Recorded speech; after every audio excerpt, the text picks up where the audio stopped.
extra work na di naman sa'yo. Katatapos lang ng graduation, after 1 week nagka-orientation sa NLC.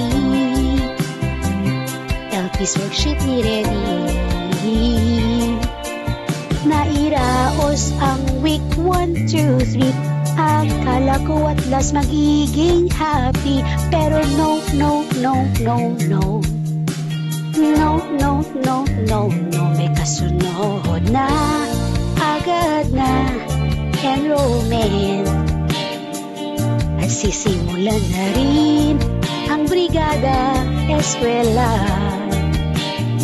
Nasaan ka ba pahinga? Nagkakapagod, gusto ko na maglakwat siya. Nasaan ka ba pahinga? Pahinga, pahinga. Bukas makalawa, balik eskwela na't mga bata ay papasok na. Esepon hawakan na. Kukunin ang height and weight nila, distribution ng libro at mga programa na dapat ay ihanda na. May inset at may lock session, movies, don't forget ang iyong documentation. Gagawa na classroom action research. Gusto ko nang mag-rest, pero gagawa pa ng mga test.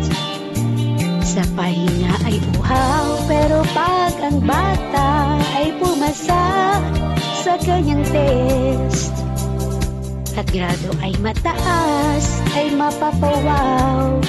Wow!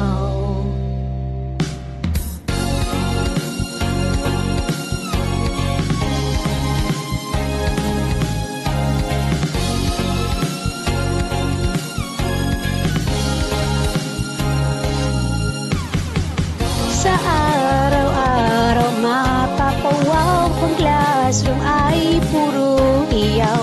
Gustong walis sa upuan ay ihataw, pero dapat ay mag-ingat dahil baka may tamaan at makasuhan pa. Kaya inis ay isigaw.